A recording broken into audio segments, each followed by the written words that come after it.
Hi, Tim, can you hear me? Yeah, yeah. Hello there. How are you? Oh, pretty good. How are you? Sorry if I'm a little late. Had a few technical difficulties getting set up here. Oh, it's fine. It's fine. How are you doing? Good. How are you? You have a good Christmas? Yes, it was very quiet and relaxing. So, yeah, yeah, it was good. Ate too much food, and I'm sleeping too much, and Huh. that's Same a good here. Christmas, I think. Yeah, well, I really appreciate you taking the time and coming and answering some questions for me. Sure, sure. Thanks for inviting me and being interested. Oh yeah, I've been a big fan of your site for a very long time. Honestly, since I was a little kid, and That's it's amazing. taught me basically everything I know about chainsaw. That Started is my obsession. amazing. Uh, That's well, amazing. I've heard you talk a little bit about it before. I think you've mentioned it started in 1998. But what was your incentive in starting it? I know you were interested in finding the shooting locations, but how did that come about? I heard a friend of yours gave you a map and Yeah, you were yeah. able to find it. Yeah. It's funny because I grew up in San Antonio, which is about an hour and a half south of Austin. Then I moved to Austin to because for the music and because I'm a musician and the tech industry was taking off, and so I was working in Austin. I always loved the movie. Obviously made a huge impact on me when I was in my teens. And just one day I was like, it just I got to thinking about the movie and thought, wow, that's right. It was made somewhere in Austin, and back then there was the the internet was nothing like it is today, and so there was it was all mythology. Did it happen? Did it not happen? And was it real? Was Yeah. it based on something? And uh, I I think I kind of distilled my questions down to, well, let's find the locations. If I find the film locations, that's gonna bring some reality to the myth. And so it was really just about finding the house, and once I figured out where the house was, I didn't realize it had moved just right before I found it. Mm. I just set up a really small website uh, with a handful of pictures, and um, back then the big search engine was, oh my gosh, I can't believe I forgot the name of the search engine now. It was big at the time. This is before Google. Yeah. Jeez, I forgot the name of it. But I just just very basic HTML, put up the pictures, some captions, and said, this is the back steps. This is where this happened. This is where that happened. Got registered on that engine, search engine, and started getting emails. And that's when I knew I was kind of onto something, that it wasn't me, that was just interested in it. So it just kind of, you know, snowballed from there. Was any information out already as far as did anyone know where the locations were? Was it hard tracking them down in the beginning? It was it was really hard tracking them down because yeah, like you said, I got to talking about it before I did anything. I I asked just some friends at work who were Austinites longer than I said, hey, you've seen this movie, right? And I said, yeah. And I said, do you know where it was filmed? Well, I don't know. I heard it was here. I heard it was there. Till I got a friend of mine, Michelle, who said, yeah, my friend takes their friends out to party there, and I can get you a map. I was like, okay.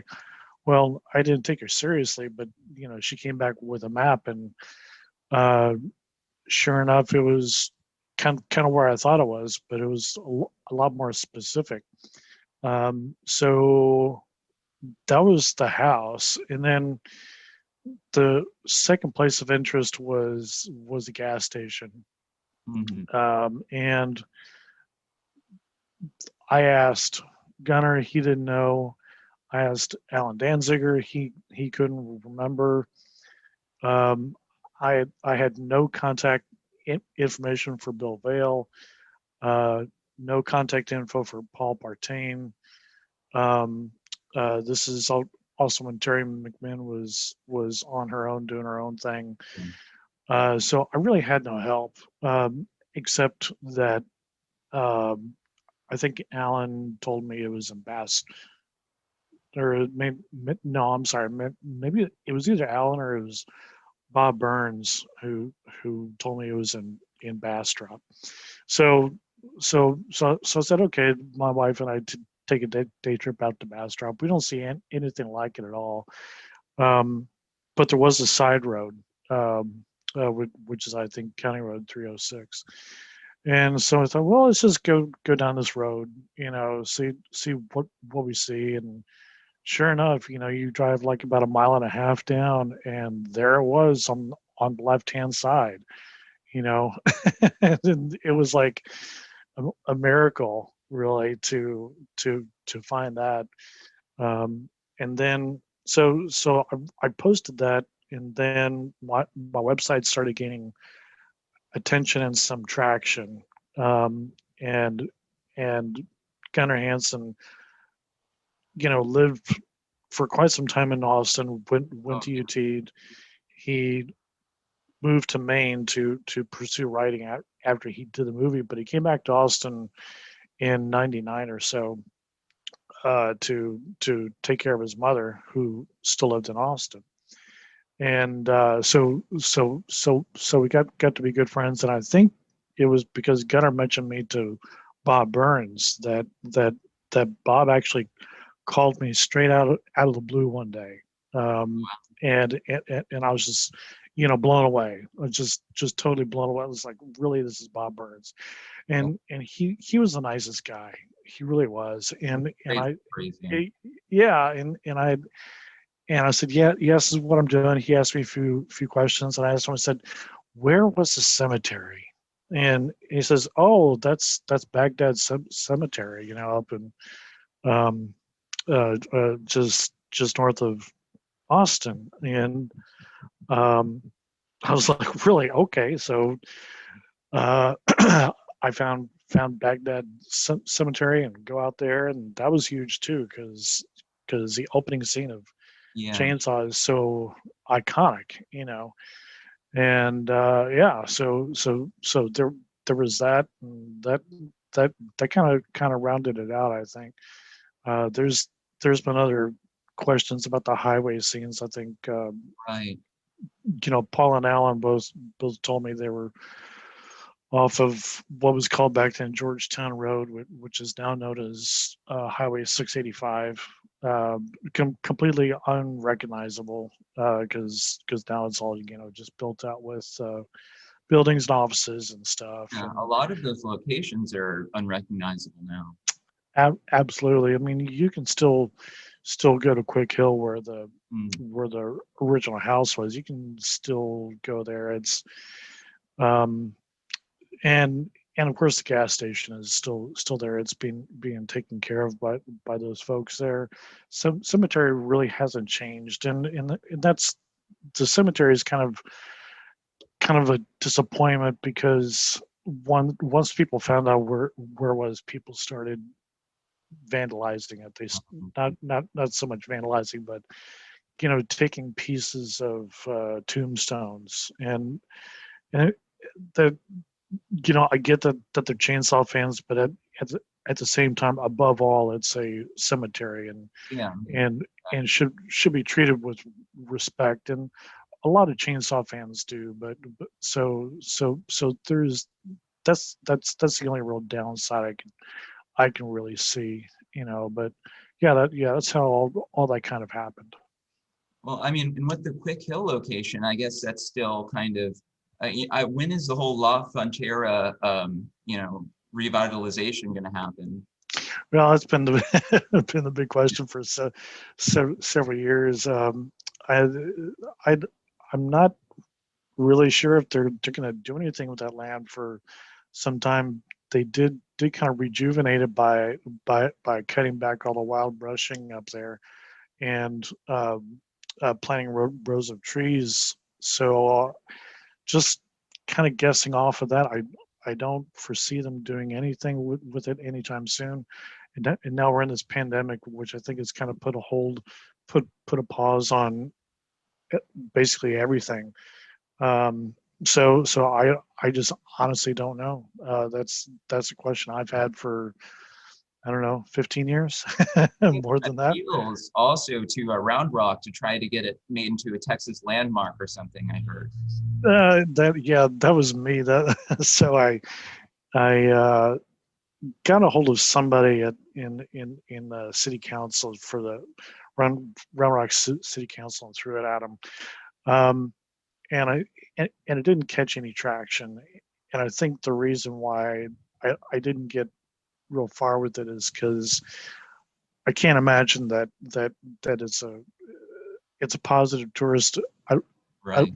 attraction if the general person comes up and says, "Oh, this is where Texas Chainsaw Massacre happened," and they want it to be a more positive thing. Be honest, the La Frontera project is really about um, office space. It's about tourism. It's about retail, and I think the last thing that they want tied to that is the Texas Chainsaw Massacre. Yeah, but it's so important to the Texas film industry. It basically started it. It's You are absolutely right about that, and so yeah. So I I think I know that the Texas film industry definitely uh, uh, gives nod to Chainsaw a lot. Like the Austin film community does. It I don't I don't think what I'm saying is that it's definitely acknowledged with or without the landmark or of course. per se. Now I did want one of those streets to be named some Hardesty. Yeah, everything. That would have been great, but actually what happened was that the person who owned that land got a street named after him. So there Mm. you go. Now, who is the first person connected with the film that contacted you? Is that Gunner? Yeah, so actually, uh, this is a long time ago when Gunnar had his website and he had his email address posted on it.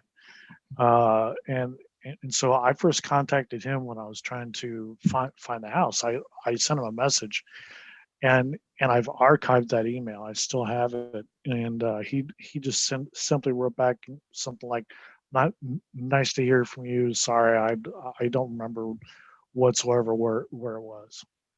Hmm. I mean, it seems like you knew pretty much everyone associated with the film, even ones that are no longer with us. I guess many of them. But did you ever meet Toby? I did a few times. I, him and Bob Burns got together several years ago and did a screening of Chainsaw in Austin. Had him sign my original Bryanson poster. Mm. Super nice. And then fast forward to just a few years ago when his first full length movie Eggshells got released, and he was that was being shown around, and so he did a showing at a local theater here in Austin, and I went to that, um, Yeah. and I saw some other people there like Kim Hinkle and Wayne Bell, and so the cool story about that is there's a Q&A after the film, I think it was. It's on YouTube, actually. Yeah, it is. You're right. You're right. And after that, people queued up to meet him, have him sign a few things, and I was patient. I waited like till I was like second last or so. I said, "Hi, I'm Tim Harden. I'm from Texas Chainsaw Massacre.net." He says, "Oh yeah, I've got your site's bookmarked on my browser. That and Texas Chainsaw Tours and the fan club." And I said, "Wow, thank you. I appreciate that." So it was really cool being acknowledged that way. And then Yeah. and then he posed with some pictures with me, which was really awesome. That is awesome. So I never actually that was the third screening that I went to two of his Chainsaw screenings in Austin and his one at Eggshells. Yeah. And every time I met 2009. him, yeah, I don't remember. You could be right. I wanted to go out to it. I guess I would have been too young, but it seemed very, interesting, neat. Oh yeah, it, it, it was awesome. The the question that I asked him at his eggshell screening that I was curious to know is because I'm an artist also, not full time, but I know what it's like to create art and your journey in creating art and I asked him. I said, with every movie that you've made before and after Chainsaw, all these films, do you take what you learned from the previous film and apply it to the next one? Like specifically, what did you learn from Eggshells that you kind of applied to Chainsaw? And as the answer was nothing. I always try to do stuff fresh and brand new for each film. I take what I learned in the previous film and kind of throw it out the window and approach a film in a different way. I thought that was interesting. Yeah. Yeah, because you're a guitar player, correct? You aren't, I've heard you were in a ZZ Top cover band even. I've, yeah. I was for quite some time. I primarily play bass and sing, but I majored in music. Oh, nice. Had a music scholarship in college. So once you know music theory, you can play anything. It doesn't matter if it's piano, guitar, bass, or the flute, or whatever. As long as you got the theory, you can play anything you want. And so um, I primarily played bass, and I played with a lot of singer songwriters you'll never hear of. Did a lot of studio work. Um, then I got money hungry because I was tired of schlepping my stuff around for no money, and thought, well, let's do a dance band because you go to corporate parties and get hired and make some big money. So I did that, and I got bored of time, tired of playing Brown Eyed Girl for the thousandth time. Um, and so then I forgot how I fell into the ZZ Top thing. It was a guitar player that I knew who was a big Billy Gibbons fan. I Yeah. was like, the power trios where my roots are, like with the Who and Rush, who were big bass influences for me. And I thought the power trio is really where I cut my teeth, and that's what I love is a power trio, because you can't hide anywhere on stage. You can't hide behind keyboards or other guitar players. And you really have to be up front with the bass, which is what I love. And of course I love ZZ Top, Or, the Texas connection. So it was fun, dressing up like Halloween, putting on beards and going on stage and doing dance moves and playing all the stuff. And, it was a lot of fun. I did that for several years, and now because of COVID, I'm just staying at home. I'm yeah. recording, but I am doing a solo music project that I hope that I plan on launching in 2021 when COVID kind of calms down. Oh, nice. But are you a fan of Texan bands besides ZZ Top, like the Texas? There's a big psychedelic rock history. Ed Gein was in the Conqueror, and a couple of the Chainsaw films. So what I find curious, in the credits there are Rocky Erickson songs of the 13th Floor Elevators, Yep. but they're not in the actual film. And Chainsaw 2 and Kim Henkel's Next Generation, and I never knew why that was. Yeah. So here is an absolute funny coincidence for you that not many people know. So my mother and her husband at the time really started getting into Texas music in like the late '80s, and just so happened to become friends with a musician named Spencer Perskin. Oh And wow, you just said. yeah, from right, she was headband uh, at the time. I didn't know his connection with Eggshells. Kobe, right? And then uh, I, time progressed. I actually played with she was headband for several years, and I played bass on his studio album probably, I don't know, 12 years ago. Think it's called Touch of a Feather or something like that. Oh, that's very cool. Yeah, and but before that album happened, my wife and I were hosting a party at our house, and had some musicians over, and Spencer comes, and we I tell him about my chainsaw connection and what I've been doing, and that's when he tells me that Shiva's headband was on the soundtrack of Eggshells, and this my head almost blew up, because I didn't know this. They're in Uh, the film too during the wedding scene.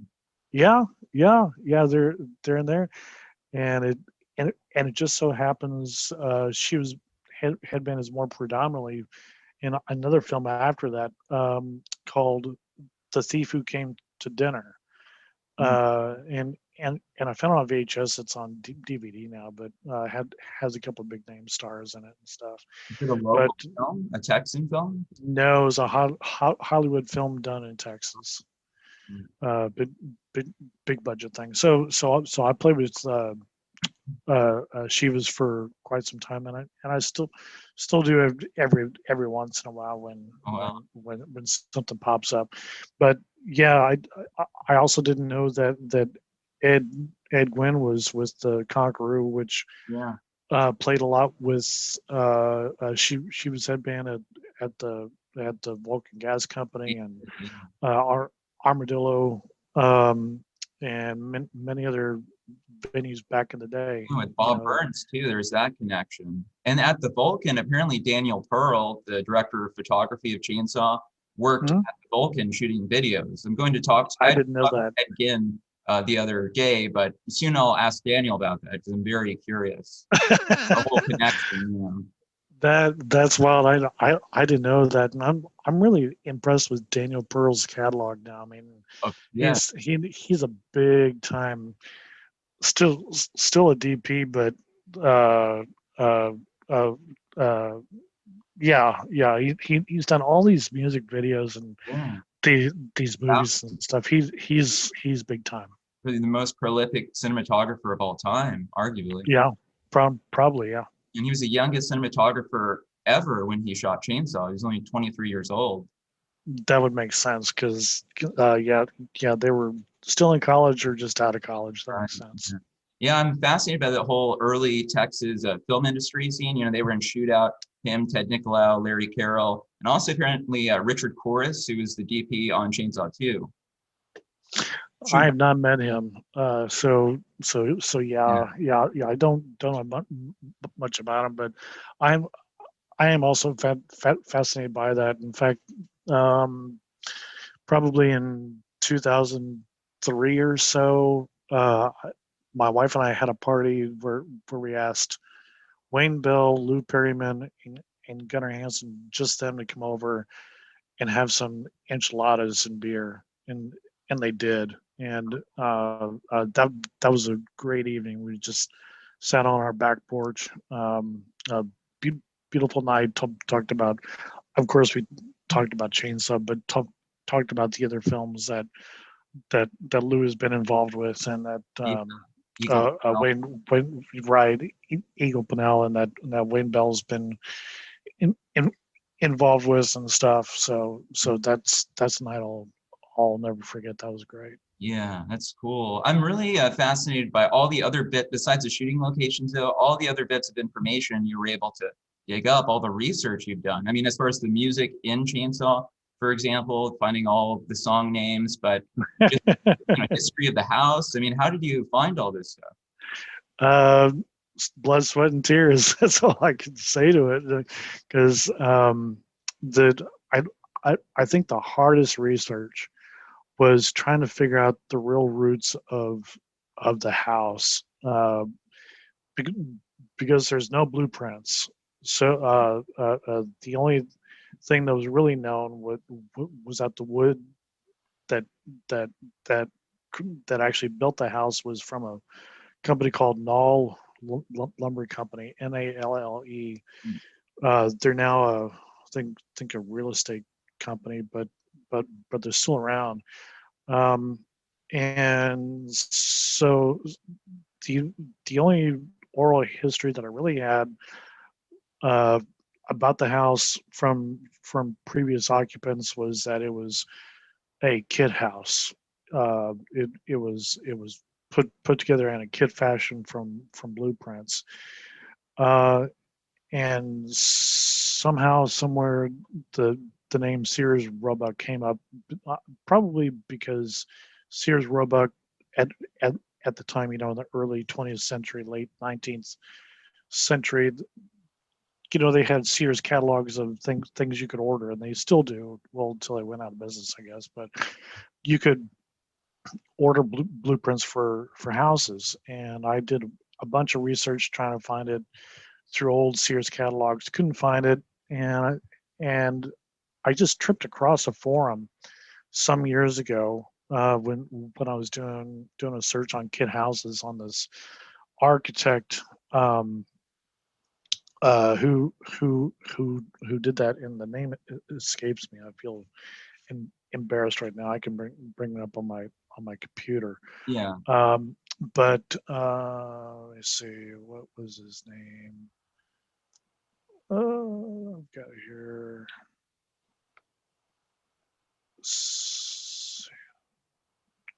There's no. It'll come to me. But anyway, um, so there's this architect out of New York that uh, would had like a basic design for country houses, and then people would order. They like find in the back of the magazine his advertisements.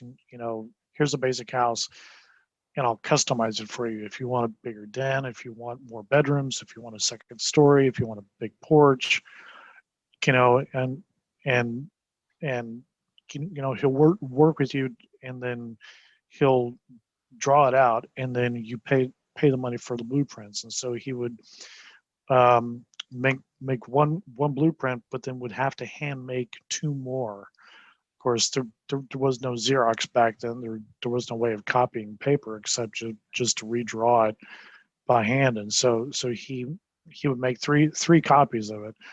Uh, one for the owner, one for the builder, and one for the sawmill.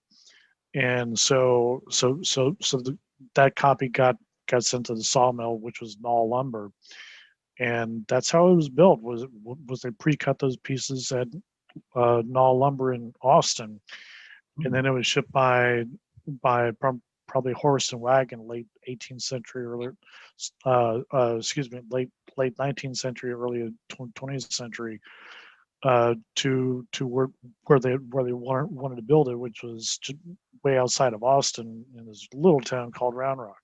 Yeah. And then I'd say within a mile or less, another house, which is now called the Sister House, was built from very similar plans, if not the same plans, um, which I can probably easily see. Maybe it was their relatives or close family or friends who perhaps borrowed those same blueprints to build that second house. That was about a mile or so away.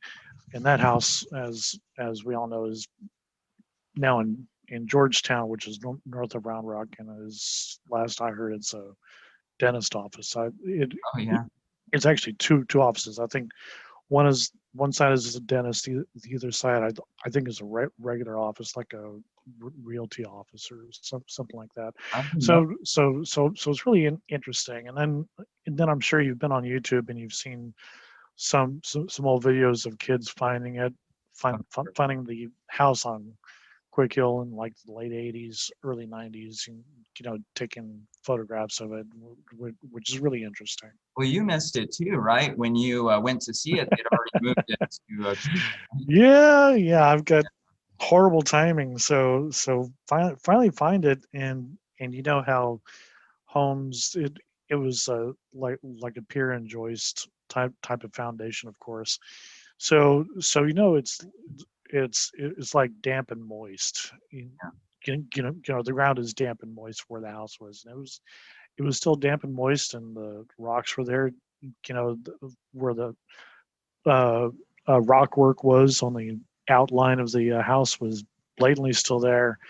The the the concrete back steps, which you could tell was made in a mold, or yeah, had been made in some sort. It was like molded concrete steps were still in the back, and in that gate where you see uh, Leatherface do his little shuffle in the back as Marilyn is running. That was still there, you know. So I missed it by a few days, but even though it was still en- enough to start a website to get it going. Now you have the locations for some places from Chainsaw 2 as well, and maybe some other sequels. But was there ever an intention to? Was it just supposed to be about the first film, or were you going to expand on the sequels? It was just for the first film because I think most people agree that the first one is one that really matters. Yeah. The problem with the second film is that most of it was shot in a previous Austin American Statesman Yes. um, printing warehouse, which is now gone. Um, Um, and the cut right shop is still there, which is the mean-eyed cat former. bar. Yeah. Mean Eyed Cat is there. Um, and I think the biggest travesty of all, though, is that the Matterhorn, Yeah. um, yeah, did not survive. I actually tried to do some research on that one to figure that out, because I always had questions about it. There's no pictures, there's no people of Yeah.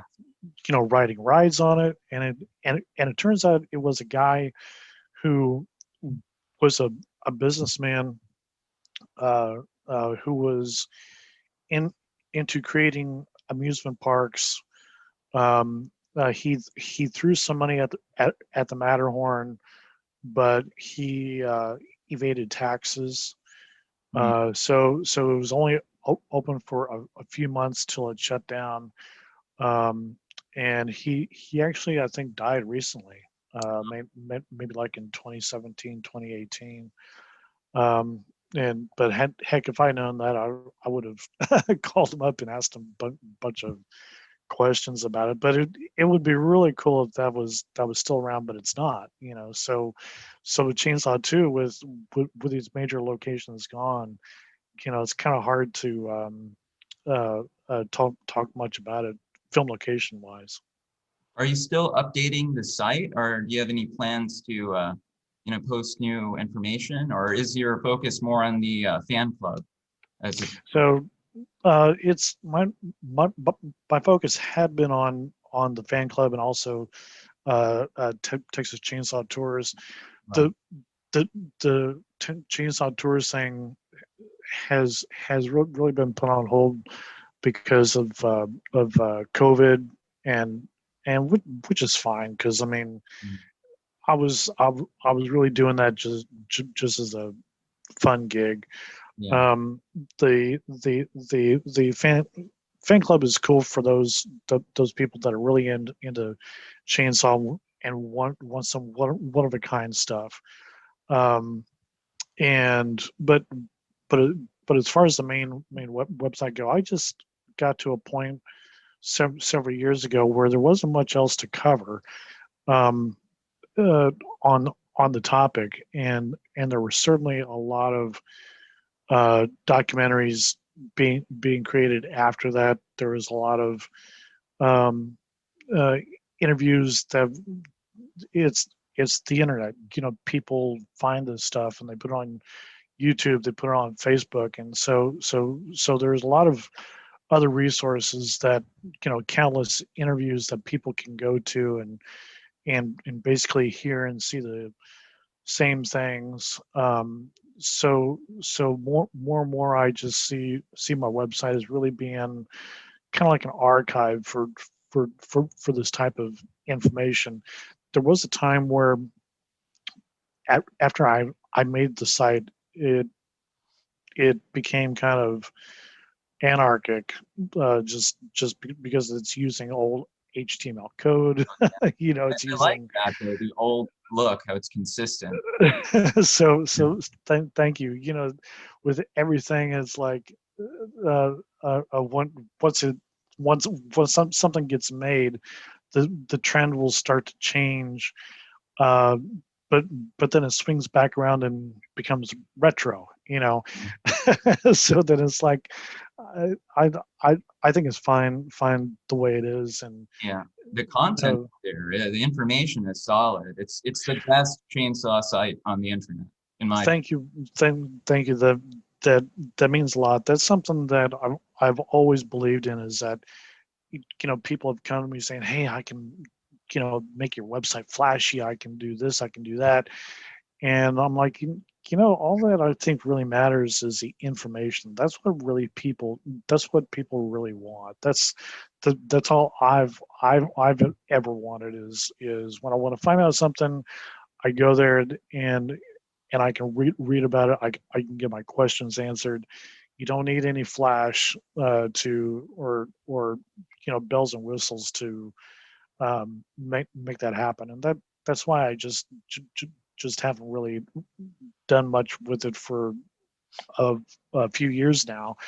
And I also like how the fan photos that I posted back in the day, those have become valuable too, because they're also they they also help in the visual history of these places after I took pictures. So that was super cool too, and also to see pictures of cast and crew that are no longer with us, that showed up at conventions, and people got their pictures taken with them, and stuff. So the cool thing about it, like you said, is that as time goes on, it becomes more important of an archive. It doesn't really lose its im, importance. I don't think, as long as people are interested in it, it's going to be that much more valuable, I think. Yeah. Well, it looks like we're a little past the half hour mark.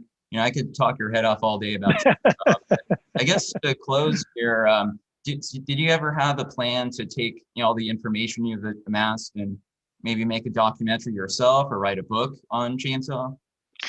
Well, thank thank you for asking. I there was a while that I did consider writing a book, but actually, um, uh, uh, there's quite a few people that have already done it, that I know would have done a better job than I could have. And especially Gunnar, who did his book, and I was honored to be a part of that book also. Hmm. So I have thought about it, um, but I just never thought, thought that I would do a real good job of it. I thought that the website, I think, kind of speaks for itself. Yeah. I think the work that I put into it stand kind of stands up on its own. And then I get once in a while I get calls from people like you who think that I'm worth talking to to talk about chainsaw. And and that's why it's still there. It's because it's, after all these years, it's still meaningful for people. And that's why I have mixed feelings about the sequels, because we all know that the more sequels and the more movies that are put out, because it's a franchise, people are making money. I get that. Um, uh, it really can't touch the original movie in its context of what it was in 1974, but it does awaken new generations of people who think who haven't seen the first movie, who maybe go through their what used to be video stores, now online, they look at horror movies and they look at the year 1974. I'm not going to see that. That can't be scary. So they don't see it, and they watch a newer Chainsaw film, and they're perhaps captivated by the storyline, plus in the fact that there's this ongoing myth about is it real or not. Um, and which is a phenomenon called verisimilitude, and verisimilitude is when someone purports to have documentation to back up something when they actually don't. And that's what happened in several movies, and it happened in Chainsaw. The opening dialogue said that it happened when it didn't.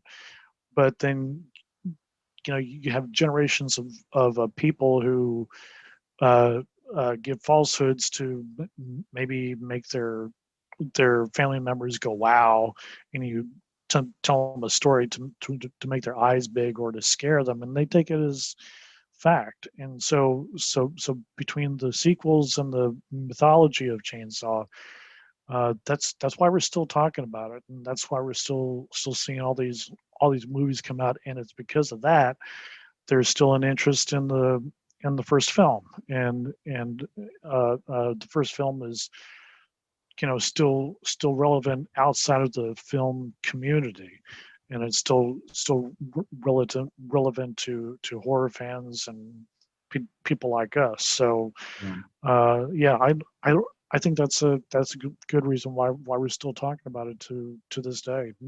Uh, Aside from the fact that it's an awesome, well-made movie that Toby and Kim made. Yeah, I agree. It's more than just a horror movie, in my opinion. It's my favorite film, but it's a cultural phenomenon. It is. Absolutely, it sure is. Well, just want to thank you, Tim, for agreeing to participate in this, but also thank you for everything you've done and really kindling my obsession in Chainsaw. Yeah, yes, sir. Thank you very. It really means a lot to me when someone like you says, "Man, I've been a fan of your site for so long," and there's I could look back and say, of all the money that I used to spend on long distance calls when long distance was still a charge for that, and all the gas money that I spent and all the time and hours researching. I never got real payback for that monetary wise, but I certainly get payback from people like you and other people who come and tell me how much my website meant to them. And money can't buy that. So I in that in that regard, and also with regard of getting to know the cast members who are still with us and who are gone, I feel like the luckiest fanboy. Well, I guess I should let you go, but Okay. really enjoyed the conversation. Yes, sir. Take care. All right, take care. Be safe, and we'll talk soon, and keep the saw oiled.